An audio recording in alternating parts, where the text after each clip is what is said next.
अगला सवाल जो है वो हम लोग जानना चाहेंगे शिव जी की जो आराधना है उसको करने की सही तरीका क्या है? किस तरीके से शिव जी की आराधना करने से वो जल्द से जल्द प्रसन्न होते हैं और फल देने में। और इसके अलावा सावन के महीने में शंकर भगवान की पूजा जो होती है ये उसके अलावा सावन के महीने में और कोई विशेष उपाय जिसको करने से सारे रोग बाधा विपत्ति से लोग मुक्त हो सकते हैं? तो शंकर भगवान का एक नियम होता है, उनके परिवार की जब तक पूजा नहीं की जाए तब तक वो पूजा स्वीकार नहीं करते। आप शंकर भगवान की अगर वो कर सकते हैं तो अगर आप मन से कोई भी चीज़ मांगते हैं, वाहन, भूमि और कुछ भी शंकर भगवान से मांगते हैं अर्थ रिलेटेड, अगर आपसे मन से अगर आपकी प्रार्थना है तो आपको कुछ चढ़ाने की दरकार नहीं है। शंकर भगवान आपसे पहले आपसे को जितना चाहिए उससे ज़्यादा आपको दे देंगे। कि खाली आपके भाव स्पष्ट और एकदम समर्पित भाव होने चाहिए। तो शंकर भगवान की एक तो मंदिर में बिना घंटी बजाए नहीं जाना चाहिए और आते वक्त हम लोगों को पीठ दिखा के नहीं आना चाहिए और आते वक्त कभी भी घंटी नहीं बजानी चाहिए। नमस्कार, मैं सुष्मिता आप सभी का स्वागत करती हूँ पूर्वांचल पहरी में। आज एक बहुत ही खास विषय के साथ मैं आप सभी के सामने उपस्थित हुई हूँ। आगामी 30 जुलाई से सावन का महीना शुरू होने वाला है। सावन एक बहुत ही अहम महीना माना जाता है हम हिंदुओं में, क्योंकि हम मानते हैं सावन के महीने में भगवान शिव जी स्वयं धरती पे आते हैं और हम भक्तों के लिए बहुत सारे कृपा बरसाते हैं। इसीलिए काफी सारे भक्त सावन के महीने में खासकर उनके व्रत रखते हैं। पूरे सावन महीने उनके नाम पर वेज आहार ग्रहण करते हैं। पूरी तरह से सात्विक भोजन जो है वो उनको लेते हुए देखा जाता है। और भी कई सारे तरीके हैं उनको प्रसन्न करने के। वैसे तो हम इंसान जितने जानते हैं भगवान सिर्फ एक बेलपत्र से ही प्रसन्न हो जाते हैं, लेकिन इसके अलावा जो शास्त्र में लिखा गया है, जो असल में तरीका है सावन के महीने को सटीक तरीके से पालने की, या सावन के महीने की जो सोमवार के व्रत है वो सही तरीके से कैसे पालन किया जाए, उसके विषय में आज की जानकारी आप सभी तक पहुंचाने की कोशिश करूंगी। मेरे साथ आज मौजूद है ज्योतिषाचार्य डॉक्टर सुरेश पारिक जी। डॉक्टर साहब, सबसे पहले आपका स्वागत करते हैं। नमस्कार। धन्यवाद। नमस्कार आपको। तो जैसे कि मैं आपको बता चुकी हूँ कि हम लोगों की आज की जो जानकारी है ये पूरी तरह से सावन महीने के ऊपर ही है, तो क्या कहना चाहेंगे, सावन महीना ही क्यों इतना पवित्र माना जाता है हिंदू धर्म में? देखिए कि सबसे पहले सभी को महाकाल, हर हर महादेव, शंकर भगवान सभी की मनोकामनाएं पूर्ण करे। सावन महीने को खास इसीलिए माना जाता है क्योंकि ये देवादि देव महादेव पशुपतिनाथ जिसे बोला जाता है उनको समर्पित किया जाता है। और समर्पित इसलिए किया जाता है कि वो हर भक्त की रक्षा करते हैं, भोलेनाथ है और जो जिसको जैसे चाहिए वो वैसे ही बिना मांगे ही उसको दे देते हैं। साधना करने वाले को साधना देते हैं, पैसे की कमी जिसको होती है उसको पैसे देते हैं, विद्या की जरूरत जिसको होती है विद्या देते हैं, किसी को अगर विवाह में बाधा आ रही है तो उसकी विवाह की बाधा दूर करते हैं। माने अगर हमारे मुख से कहने जाए तो इस दुनिया में जितने भी पर्वत है उनको पीस के अगर उनकी स्याही बनाई जाए और जितने भी पेड़ है उनको काट के उनकी अगर लेखनी बनाई जाए और जितना भी 7 समुद्र का जल है उसकी अगर स्याही बनाई जाए तो हमारे द्वारा शंकर भगवान का गुणगान कर पाना मुश्किल होगा, क्योंकि वही आरंभ है, वही अंत है। तो सावन के महीने में उनको इसलिए समर्पित किया जाता है कि हर देवता का एक प्रिय विशेष माह होता है, तो सावन माह शंकर भगवान को समर्पित किया जाता है, इसीलिए ये विशेष माना जाता है।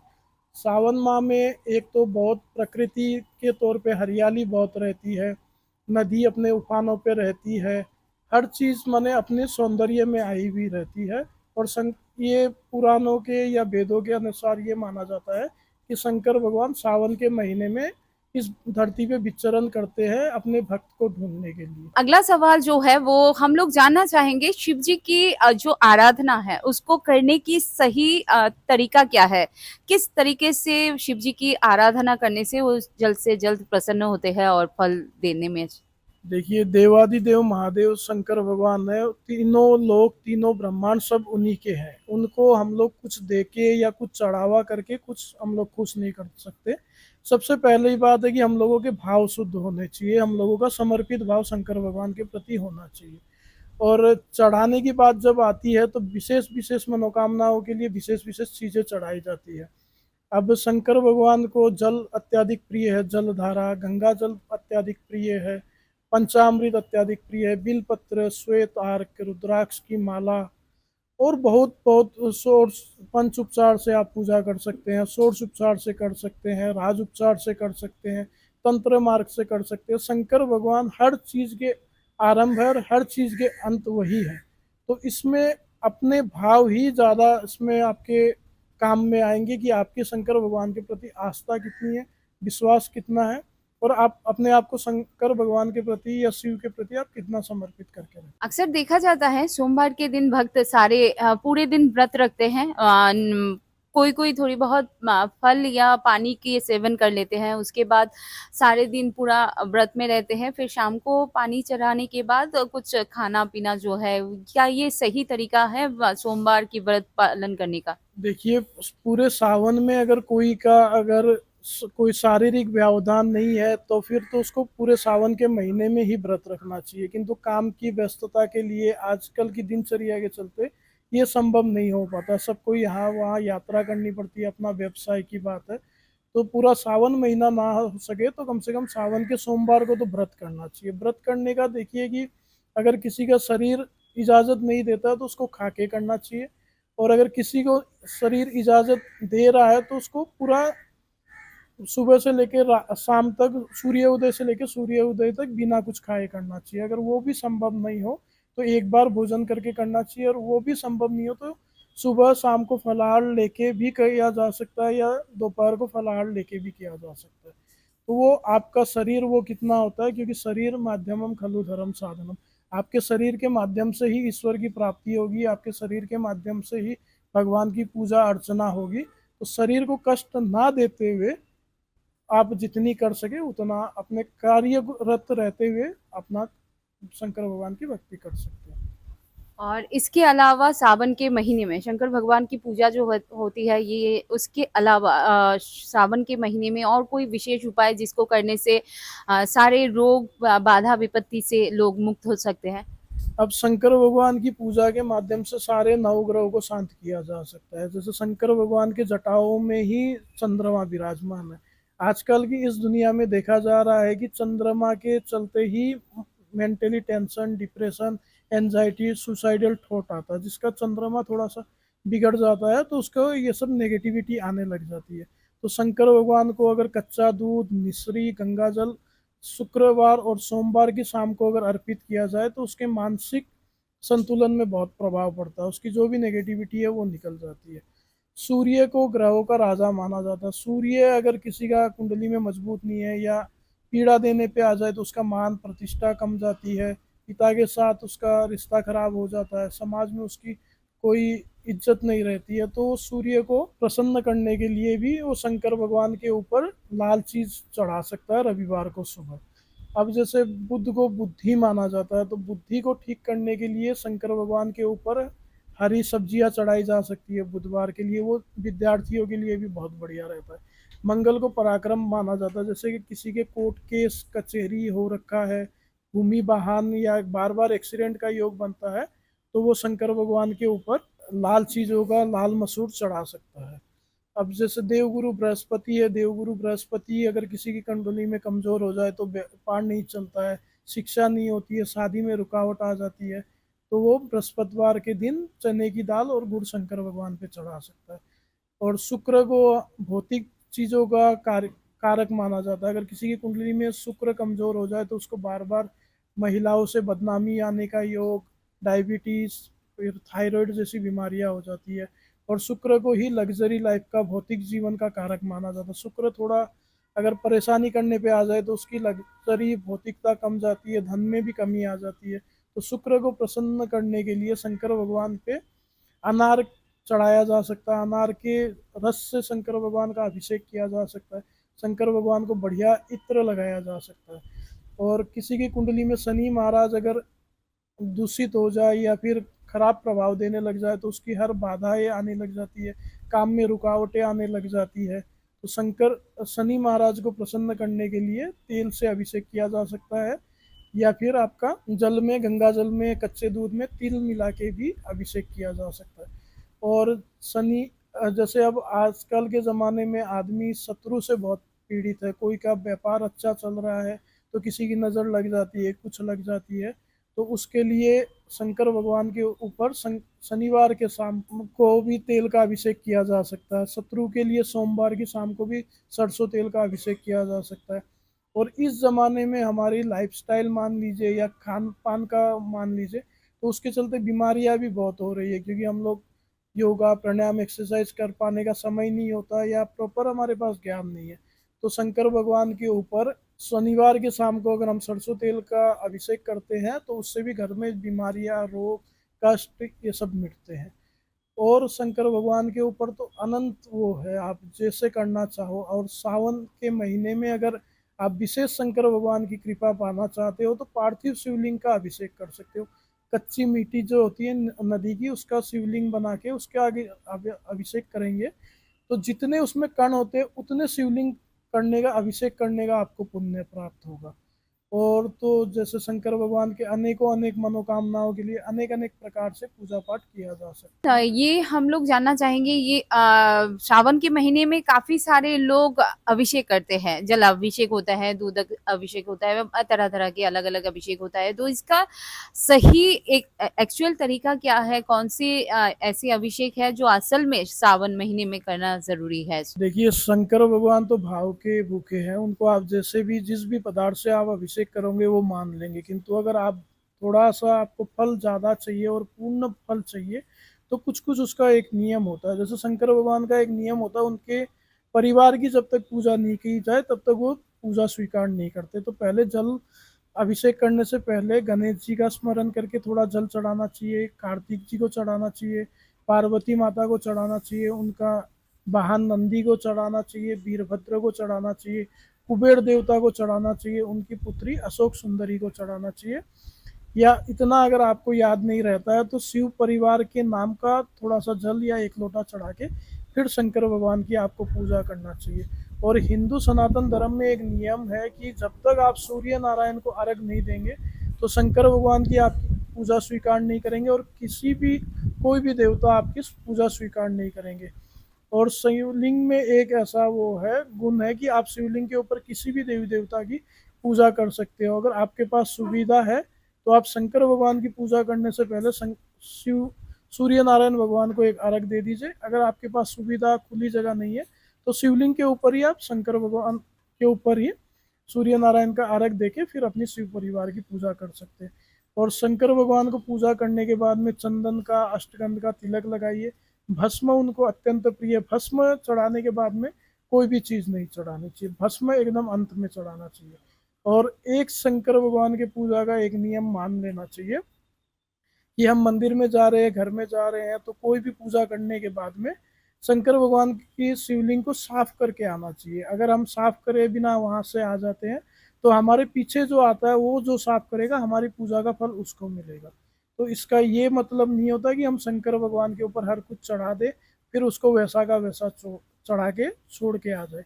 खाली बिलपत्र छोड़ सकते हैं, बाकी आपने जो चढ़ाया, चावल चढ़ाया, तिल चढ़ाया, दाल चढ़ाया है, पंचामृत चढ़ाया, तो जैसे आपने चढ़ाया वैसे शंकर भगवान को साफ सुथरा करना भी जरूरी है। लोगों के घर में अक्सर देखा जाता है शिवलिंग प्रतिष्ठित होता है या शिवलिंग की पूजा करते हैं। काफी सारे लोग हैं जो घर में ही शिवलिंग स्थापित करके पूजा करते हैं। तो कौन सी ऐसी शिवलिंग है जो असल में पूजा करना चाहिए, घर में प्रतिष्ठित कर सकते हैं? आजकल मार्केट में बहुत सारे शिवलिंग मिल रहे हैं, व्हाइट कलर के, ब्लैक कलर के। तो कौन सा शिवलिंग आप सजेस्ट करेंगे? देखिए, सनातनी होने के नाते हर घर में शिवलिंग होना अनिवार्य है। जिस घर में शिवलिंग ना हो और साल में 2 बार हवन ना हो तो उस घर को शमशानवत माना जाता है। किंतु अब हम भाव विभोर होके बाजार से हर कैसा शिवलिंग खरीद के ले आए तो उसका कई बार दुष्प्रभाव भी मिलता है। अब बाजार में तो सिरामिक के, चीना मिट्टी के, पत्थर के, धातु के कई प्रकार के शिवलिंग आ रहे हैं। देखिए, घर में अगर शिवलिंग आपको रखना है तो उसका पहला तो नियम यही है कि अंगुष्ठ मात्र से बड़ा नहीं होना चाहिए। हम लोगों का जो अंगूठा है उससे बड़ा शिवलिंग नहीं होना चाहिए। दूसरी बात ये होती है कि 4 चीज को हमारे सनातन धर्म में शुद्ध और स्वयंभू जागृत माना जाता है। नर्मदा नदी का शिवलिंग, गंडकी नदी का शालिग्राम, गायत्री मंत्र और गंगा जल। ये इनको चारों को शुद्ध करना माने जागृत नहीं करना पड़ता, ये स्वयंभू ही जागृत रहते हैं। तो इस समय में अगर आप कोई दूसरा शिवलिंग लाके प्रतिष्ठित करते हैं तो उसको पहले आपको विधि विधान से जागृत करना पड़ेगा, मंत्रोच्चार से, धान्यवास, फिर जलादिवास, फिर आपको फलादिवास करना पड़ेगा। बहुत दीर्घ प्रोसेस वो हो जाता है, लंबा प्रोसेस पड़ जाता है। और अगर आप किसी ऐसे शिवलिंग को ले आएंगे, उसको जागृत कर लेंगे, तो अब जैसे घर होता है तो घर में अब जन्म सोच भी होता है, मृत्यु सोच भी होती है, हम किसी कारण यात्रा के कारण कई बार घर से भी जाना पड़ता है। नर्मदेश्वर एक ऐसा शिवलिंग है, उसको आप एक बार एक लोटा जल चढ़ा दीजिए तो वो अपने आप में स्वयंभू जागृत हो जाता है। उसको आपको कोई जागृत करने के लिए लंबा चौड़ा कुछ भी नहीं करना पड़ता। कोई दूसरे प्रकार का अगर आपका शिवलिंग हो, उसको आपको जागृत करना पड़ेगा, और 3 दिन से ज़्यादा अगर आप उसको बिना किसी कारणवश बिना पूजा के छोड़ देते हैं तो उसको फिर जागृत करवाना पड़ता है। तो घर के लिए सबसे बढ़िया नर्मदेश्वर होना चाहिए, और उसमें एकदम काले रंग का नहीं होना चाहिए। घर के लिए सबसे बढ़िया अर्धनारेश्वर होता है, चंद्राकार होता है, कई बार जनेऊधारी होते हैं। उसमें प्राकृतिक तौर पे अलग अलग शिवलिंग अलग अलग आकार के प्रकार के बने हुए रहते हैं। और नर्मदेश्वर शिवलिंग में एक खास बात होती है कि नर्मदेश्वर शिवलिंग दुनिया में जितने हैं सारे के सारे अपने आप में अलग रहते हैं, एक जैसा दूसरा नर्मदेश्वर शिवलिंग आपको कभी नहीं मिलेगा। तो नर्मदेश्वर शिवलिंग ही घर में सबसे सटीक होता है। और जितनी आप जितना बड़ा शिवलिंग रखते हैं उससे असल में 2 गुनी उसकी जलधारी होनी चाहिए। और उसमें एक बार आप सुबह जल चढ़ा दीजिए, घर के प्रत्येक सदस्य उसमें जल चढ़ा सकते हैं, ऐसा उसमें कोई नियम नहीं है। धूप दीप कर दीजिए, उसी में शंकर भगवान खुश हो जाते हैं। तो इस सावन की अगर आपके पास नर्मदेश्वर शिवलिंग है तो आपकी बहुत बढ़िया बात है। और अगर आप शिव भगवान की कृपा प्राप्त करना चाहते हो और शंकर भगवान की पूजा आराधना करना चाहते हो तो एक नर्मदेश्वर शिवलिंग घर में स्थापित विराजमान कर लीजिए, उससे आपको बहुत गुना शंकर भगवान का कृपा दृष्टि आशीर्वाद मिलेगा। तो इसी सवाल के चलते और एक सवाल, ये राहु और केतु ये दोनों हम लोगों को हमारी सनातन धर्म से पता चलता है कि बाकी जो ग्रह हमारी पूरी दुनिया को चलाते हैं ये उन ग्रहों में शामिल तो नहीं है, लेकिन इनके पॉजिटिव और नेगेटिव इफेक्ट जरूर हमारी जिंदगी में शामिल होते हैं। तो इस विषय में हम लोग जानना चाहेंगे, राहु और केतु ग्रह जो है इनके दुष्प्रभाव से या फिर इनको पसंद करने के लिए कैसे ये अपने फेवर में काम कर पाए, या फिर कैसे लोगों की बिगड़ी हुई किस्मत फिर से ठीक कर पाए। देखिए, ये आपने बड़ा ही विशेष सवाल पूछा है, क्योंकि इस ज़माने में अधिकतर लोग राहु केतु से ही पीड़ित हो रखे हैं। अगर आपको कुंडली में राहु केतु बैलेंस नहीं है तो आपकी पूरी कुंडली ही बैलेंस नहीं मानी जाएगी। हर चीज़ में राहु केतु का उतना ही जोर है जितना बाकी ग्रहों का जोर है। और राहु केतु के वैसे तो देखिए दोनों को छाया ग्रह ही माना जाता है। इनके ऊपर बहुत जितने दूसरे ग्रहों के ऊपर शोध हुई है, इनके ऊपर उतनी शोध भी नहीं हुई, किताबें भी नहीं लिखे गए, क्योंकि ये दोनों ही एकदम रहस्यमय है।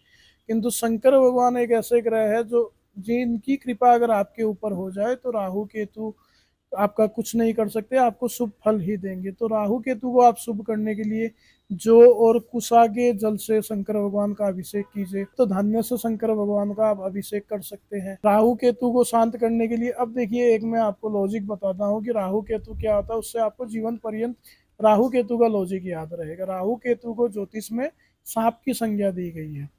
तो सांप का आगे का भाग हो गया राहु और सांप के पीछे का भाग हो गया केतु। तो आप सांप को कहीं भी छेड़ दीजिए, आप कितना भी दूध पिला दीजिए, उसको कितने भी अच्छे से रख लीजिए, वो आपको कभी भी काट सकता है। किंतु सांप एक ऐसी जगह पे रहता है, चंदन के पेड़ पे वो जब रहता है तो आप उसको कुछ भी कर लीजिए, वो एकदम नशे की हालत में एकदम मस्त हालत में रहता है। आप उसको कितना भी छेड़ दीजिए वो आपको कुछ नहीं करेगा, क्योंकि वो उसी समय पे अपनी दुनिया में वो व्यस्त रहता है। तो चंदन के पेड़ को या चंदन की लकड़ी को काटना हो तो पहले उसमें आग लगाई जाती है, ताकि वहाँ जो सांपों ने अपनी बिल बना रखी है, जो लिपट रखे हैं, तो उसको वो छोड़ के चले जाए। क्योंकि चंदन का पेड़ बहुत ही ठंडा रहता है और सांप को ठंडा मूलक ही पसंद आता है। तो राहु केतु को जब सांप की संज्ञा दी गई है तो चंदन का इत्र शंकर भगवान के ऊपर नियमित तौर पे अर्पित किया जाए, अपने मस्तिष्क पे, अपने हृदय पे, अपने नाभि पे चंदन का इत्र लगाया जाए तो राहु केतु का शुभ प्रभाव देखने को मिलता है। आज के एक कह सकते हैं बोनस हम लोग क्वेश्चन पूछ रहे हैं ज्योतिषाचार्य जी से, और ये मैं मेरी तरफ से सारे जितने भी हमारे दर्शक हैं उन सभी के लिए पूछ रही हूँ। सभी जितने भी हमारे आज के भक्त कहते हैं, भक्त या फिर आम जनता जो भी है, सभी पैसे के पीछे दौड़ते हैं। सुबह से शाम तक, रात तक काम करते हैं, सिर्फ पैसे के पीछे दौड़ते हैं और एक अच्छा जीवन व्यतीत करना चाहते हैं। पैसे के पीछे दौड़ना इसका मतलब वही है कि अच्छा जीवन व्यतीत करना चाहते हैं, अपने जो भी उनके साथ अपने हैं उनको एक बेटर लाइफस्टाइल दे सके, उसके लिए दौड़ते रहते हैं। तो ऐसा कोई उपाय है क्या जो सावन महीने में शिव जी के उपासना के थ्रू इनका ये जो कष्ट है, पैसे के पीछे दौड़ते हैं, ये जो कष्ट करते हैं, उसका सही सही उपाय कोई है क्या जिससे उनको थोड़ा सा परेशानी कम हो और जल्द से जल्दी पैसा भी मिल जाए? ये देखिए, आपने बहुत बढ़िया प्रश्न पूछा है। इस जमाने के लिए अर्थ ही सब कुछ है, क्योंकि अगर किसी के पास अर्थ नहीं है तो सब व्यर्थ है। और शंकर भगवान की आराधना में ऐसी क्या चीज है जो प्राप्त की नहीं जा सकती है? वो तो देवादिदेव महादेव है, जिसने रावण को सोने की लंका दे दी। और हम सनातन धर्म में धन के दो ही देवता मानते हैं, एक तो लक्ष्मी माता और एक कुबेर महाराज। कुबेर महाराज तो उनकी चरणों की सेवा में रहता है। तो जिसकी चरणों की सेवा में अर्थ का पति रहता है, तो अगर हम उस देवादिदेव महादेव की पूजा करते हैं तो अर्थ की प्राप्ति क्या बड़ी चीज है। वो चाहे तो कुछ भी आपको दे सकते हैं। कुछ कुछ विशेष नियम है, वो आप कीजिए तो उससे आपको अर्थ की विशेष कृपा प्राप्त होगी। एक तो शंकर भगवान के ऊपर बढ़िया क्वालिटी का इत्र चढ़ाइए। शुक्रवार के दिन जितना हो सके शंकर भगवान को इत्र कीजिए, इत्र चढ़ाइए। और अनार के रस का फल, रस चढ़ाइए अनार के फल का। और शंकर भगवान के से अगर आपको विशेष धन की ही प्राप्ति करनी है तो फिर आप, माने कुबेर महाराज को शंकर भगवान ने इसलिए कुबेर बनाया कि वो रात को जाके वहां दीप प्रज्वलित करके आता था। तो पूरी रात वो दीप प्रज्वलित रहता था, तो शंकर भगवान खुश होके उसको धनराज बना दिया। तो रात को शंकर भगवान के सामने दीपदान का विशेष कृपा रहती है। घी का दीपक आप शंकर भगवान के सामने रात को करके आइए तो उससे विशेष धन की प्राप्ति होती है। और शंकर भगवान का आप जितना हो सके श्रृंगार सामग्री चढ़ाइए, श्रृंगार करिए बाद में। और आप शंकर भगवान की अगर वो कर सकते हैं तो अगर आप मन से कोई भी चीज मांगते हैं, वाहन, भूमि और कुछ भी शंकर भगवान से मांगते हैं अर्थ रिलेटेड, अगर आपसे मन से अगर आपकी प्रार्थना है तो आपको कुछ चढ़ाने की दरकार नहीं है। शंकर भगवान आपसे पहले आपसे को जितना चाहिए उससे ज्यादा आपको दे देंगे। कि हाल ही आपके भाव स्पष्ट और एकदम समर्पित भाव होने चाहिए। आप शंकर भगवान के सामने, शिव जी के सामने समर्पित हो जाइए। फिर ऐसी ब्रह्मांड की क्या चीज है जो आपके पास नहीं आएगी। वो आपके लिए कुबेर का खजाना खोल देंगे। एक बार आप शंकर भगवान के पास जाके तो देखिए, हाथ फैला के मांग के तो देखिए आप। और एक विशेष कृपा है कि आप, मैं आपको ये नियम विशेष बता रहा हूँ, आपकी हर मनोकामना के लिए, वाहन, भूमि, शिक्षा, धन, मान, प्रतिष्ठा, यश, कीर्ति, आपको जो भी राजनीतिक उन्नति करनी हो, आर्थिक उन्नति करनी हो, व्यापारिक उन्नति करनी हो, अगर आपको विशेष कृपा प्राप्त करनी है और आपके पास विशेष संसाधन भी नहीं है तो आप शिवालय की सफाई करने लग जाइए। अगर आप शिवालय की सफाई करने लग जाएंगे, वहाँ पोछा लगाने लग जाएंगे, वहाँ जो भी गंदगी है उसको अगर आप साफ करने लग जाएंगे, उससे आपको विशेष कृपा शंकर भगवान की होगी।